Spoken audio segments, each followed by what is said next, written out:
What's up, everyone? I would have gotten this review out a little bit earlier, but I got my second dose of the vaccine yesterday, and I just felt kind of drained, you know? But nevertheless, I want to talk about the epic battle we've all been looking forward to, Godzilla vs. Kong.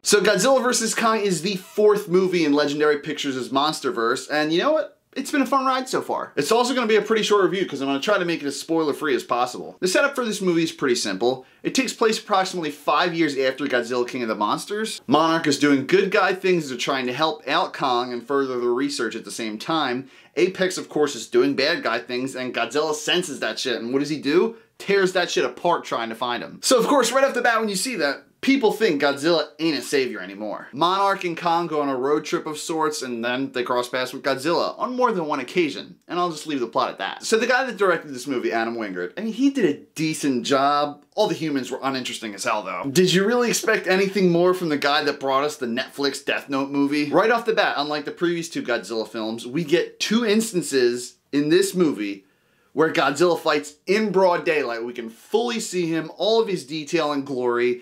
You know, the other two films had him fighting in the rain, in the dark, when he was fighting Ghidorah, and he was in that huge, like, cloud tornado. I don't know what the hell you want to call it. I just honestly think they listened to the fans on this aspect. The monster battles were top-notch. I mean, that's what we came here for, right? Seeing the Titans fight on land and sea was really cool. And the way they used their surroundings to their advantage was badass. Godzilla trying to drown Kong, then later on Kong, like, kick jumps off of a building and does a flying axe smash to mess up Godzilla. I honestly didn't realize until this movie that Kong is fast as shit. You really see their strengths and weaknesses in this film. Speaking of weaknesses, let's just talk about the characters in this movie. Alexander Skarsgård's character, I mean, they have him suffering a family tragedy in this film. I mean, I guess that was what was supposed to make us care for him, but I didn't. And it didn't help this dude had zero personality whatsoever. Also, I don't know if it was just me, but it threw me off at first before he said anything in a specific scene. But he had long shaggy hair and a beard in the beginning of the film, and then a few minutes later he's depicted clean shaven and all trimmed up. It took me a second to realize it was him. Millie Bobby B is back in this movie from Godzilla King of the Monsters along with her dad, played by Kyle Chandler,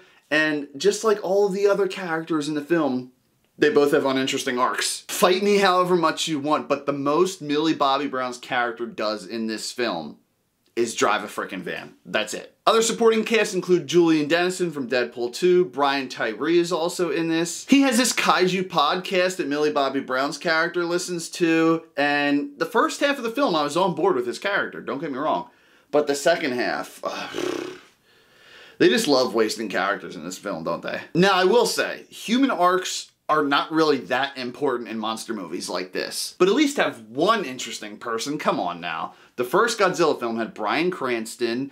Kong, they had John C. Reilly. Godzilla King of the Monsters had Ken Watanabe's character. And this one, it's just nobody. I mean, I guess you could say this one had Gia, the little girl who could communicate with Kong. I did kind of care about her. I think my opinion differs so much between this and King of the Monsters because Godzilla King of the Monsters had a lot more monster battles, and this one has a little bit more human moments. So obviously if you have more human moments and your characters aren't interesting, it's gonna show more. I know there was characters cut from the film too. The sisters from Godzilla King of the Monsters who had the Mothra tie-in. I'd be down for an extended cut, honestly, but this movie filmed over 2 years ago, 2018 and a little bit of 2019, I believe. So you gotta think, they had a long time to perfect this movie. Another thing that bummed me out was the soundtrack for the film. Tom Hulkenberg, the dude who did the Snyder Cut for Justice League, did this, and I honestly just wasn't impressed by it at all. It's really unfortunate that Bear McCreary from King of the Monsters didn't return for this one. The last movie, you felt freaking empowered when you heard these monsters' themes, like all the Japanese guys chanting and stuff like that. I'm like, fuck yeah. But this movie's just like, yeah, you hear Godzilla's theme once or twice, but all the other music is just like background noise. As far as setup for future films, I mean, there really wasn't too much. You can obviously go a bunch of different ways, but